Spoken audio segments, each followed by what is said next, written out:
तर नमस्कार मंडळी, मी सावी फॅशन चॅनलमध्ये तुम्हा सर्वांचं अगदी मनापासून स्वागत करते। तर बघा मैत्रिणींनो, आजच्या व्हिडिओमध्ये आपण बघणार आहोत प्रिन्सेस कट ब्लाउज। तर प्रिन्सेस कट ब्लाउज जे आहे ते खूप सारे अशा मैत्रिणी आहे की ज्यांना ब्लाउज शिवता येतं, पण कटिंग पण येते, पण कटिंग करताना आपल्याला नेमक्या कोणत्या चुका होतात त्याच्यामुळे आपल्या ब्लाउजमध्ये खूप सारे घोड येतात। जसं की प्रिन्सेस कटला जो पप आहे तो व्यवस्थित येत नाही, किंवा प्रिन्सेस कट ब्लाउज आहे तो समोरून वर जातो, किंवा हात वर केला तर ब्लाउज वर जाते।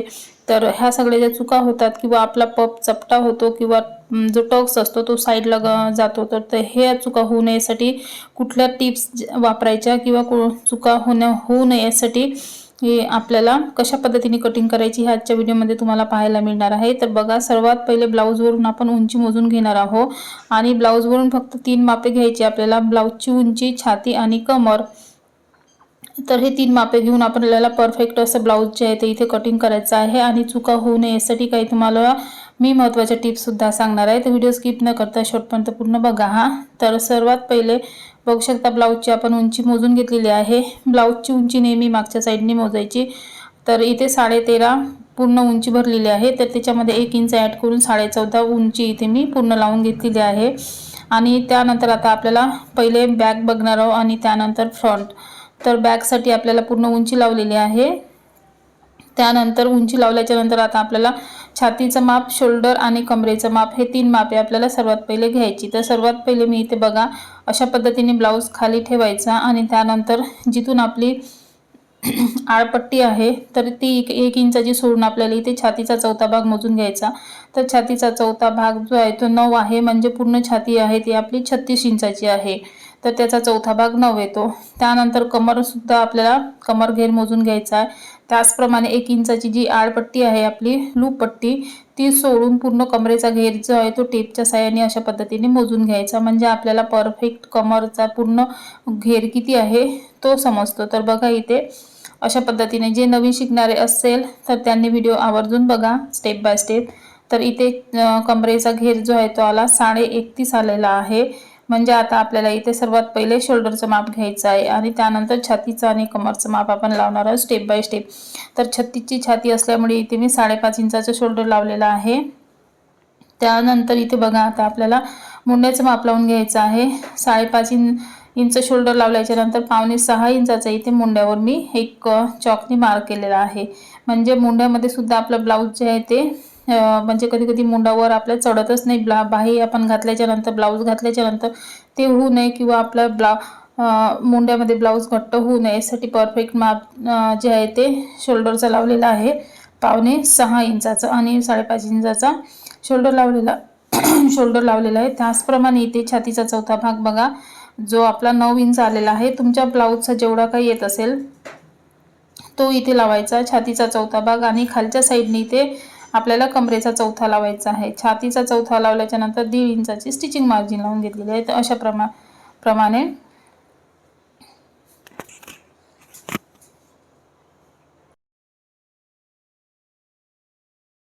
इथे बघा खालच्या साईडने आपल्याला कमरेचा चौथा लावायचा आहे। तर 7.5 आणि त्याच्या समोर 2 लाईन घेतलेल्या आहे, म्हणजे 31 आहे आपला, 31.5 आहे, तर 7.5 इंच त्याच्या समोर लावलेला आहे, आणखी 1/2 इंच, आणि त्यानंतर 1 इंचाचे बॅकचे टक्स आणि 1.5 इंचाची स्टिचिंग मार्जिन अशा प्रमाणे खालच्या साईडने आपण माप लावून घेतलेलं आहे। आणि ही स्टिचिंग मार्जिनची लाईन आपल्याला इथे अशा प्रकारे ड्रॉ करायची आहे।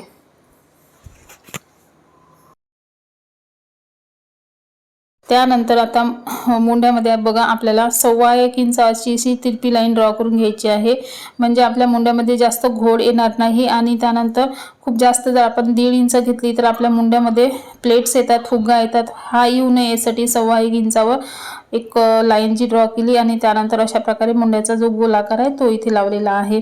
त्यानंतर आता आपल्याला लावायचा आहे गळा। जो गळा असेल गळा उंची तर इथून मोजायची आपल्याला।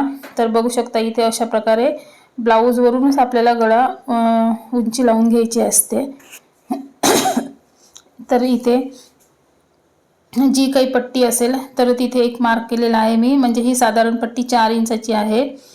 तर तिथे आणि वरच्या साईडने गळाची जे रुंदी आहे ती लावला आहे 2.25 इंच आणि खालून 2.5 इंच। तर अशा प्रकारे आपल्याला गळा जो आहे तो मोजून इथे ड्रॉ करून घेतलेला आहे। गोल गळा इथे जेवढा आहे तेवढा। तर बघू शकता अशा पद्धतीचं आपलं बॅगचं जे आहे ड्राफ्टिंग झालेलं आहे। तर बघा हे जे बॅगचं आपलं आहे आपण कटिंग केलं ते जसच्या तसं आपल्याला सर्वात पहिले ड्रॉ करून घ्यायचं आहे। तर मेन आता आपल्या चुका कुठे होतात तर ते मी तुम्हाला सांगणार आहे।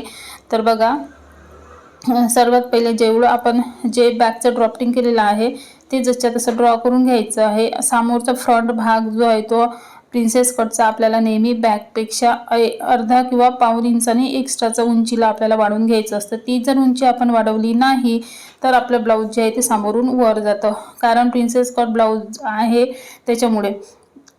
तर आपल्याला समोरच्या मागच्या भागापेक्षा समोरचा भाग जो आहे तो पाऊण इंचाने एक्स्ट्राचा लांबीला घ्यायचा असतो। तर इथे बघा अशा प्रकारे आपलं हे जे आहे ते म्हणजे लावून झालेला आहे। तर आता आपल्याला याच्यावर समोरच्या मुंड्याचा जो आकार आहे तो ड्रॉ करून घ्यायचा आहे। तो आपल्याला बॅकचा होता, तर हा आपला आता समोरचा। तर समोरच्यासाठी इथे पाऊण इंचावर एक मार्क करून अशा प्रकारे गोल आकार आपल्याला मुंड्याचा लावून घ्यायचा आहे। त्यानंतर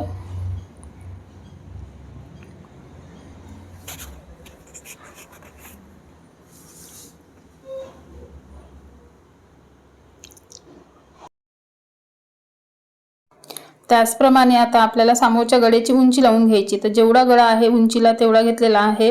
तर इथे शिवून पूर्ण गळा 6 इंचाचा होता, तर मी इथे अर्धा इंच वरून शिवण्यामध्ये दबते तर 6.5 इंचाचा गळा उंची लावलेली आहे। आणि त्यानंतर खालच्या साईडनी गळा रुंदी 2.5 इंच लावलेली आहे, म्हणजे थोडा पसरट गळा यायला पाहिजे याच्यासाठी। आणि वरून 2.25 इंच अशा प्रकारे शोल्डर आणि मुंडा आणि गळा उंची लावून घेतलेली आहे। तर बघा आता आपल्याला प्रिन्सेस कटसाठी आपल्याला इथे 3.5 इंचावर एक मार्क करून उभी लाईन जी आहे ते सरळ ड्रॉ करून घेतलेली आहे। तर हा टक्स मोजून घ्यायचा। तर 4 इंच आहे, तर इथे मी 5 इंचावर एक मार्क केलेला आहे। आणि त्यानंतर अशा प्रकारे आपल्याला घेतल्याच्या नंतर बघा इथे प्रिन्सेस कटचा जो आकार आहे तो लावून घ्यायचा आहे सरळ आपल्याला। तर बघू शकता इथे अशा प्रकारे आपला प्रिन्सेस कटचा जो आकार आहे तो इथे मी ड्रॉ करून घेतलेला आहे। त्यानंतर इथे 2 इंच आपल्याला घ्यायचा आहे। तर बघा 2 इंचाचा घेऊन आपल्याला अशा प्रकारे कर्व आकार द्यायचा। हा आपला प्रिन्सेस कटचा टक्स झालेला आहे। तर 2 इंचाचा। त्यानंतर इथे आपल्याला प्रिन्सेस कट असल्यामुळे साईडने आपल्याला 2 इंच वाढवले आहे आणि त्यानंतर वरच्या साईडने 1 इंच वाढवून घ्यायचं। तर ही जी चूक आहे आपण करतो, तर इथे बघा वरच्या साईडने सुद्धा मी इथे 1 इंचाचा वाढवलेला आहे, कारण वरून सुद्धा आपल्याला इथे मुंड्यामध्ये सुद्धा इथे आपल्याला असा टक्स येतो आणि खालून 2 इंचाचा आणि वरून येतो आपल्याला अर्धा इंचाचा।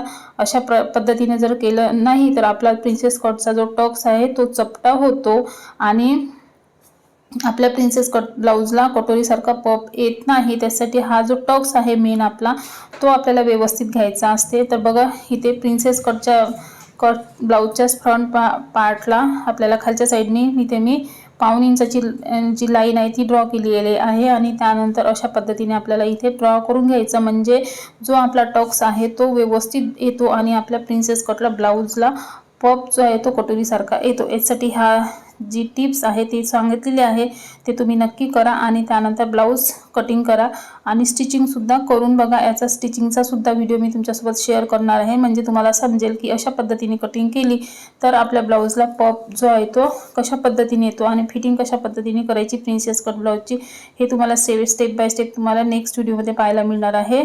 तर बघू शकता अशा पद्धतीची सोप्या पद्धतीची मी तुम्हाला प्रिन्सेस कट ब्लाऊजची कटिंग जी आहे ते करून दाखवलेली आहे। आता आपलं अस्तर कट झालेलं आहे, त्यानंतर आपल्याला मेन फॅब्रिक सुद्धा कटिंग करायचं आहे आणि याची बाही जी आहे ती पफ स्लीव्स करायची आहे। त्याच्यामुळे मग मी तुम्हाला स्लीव्स कटिंग करून नाही दाखवलेली आहे।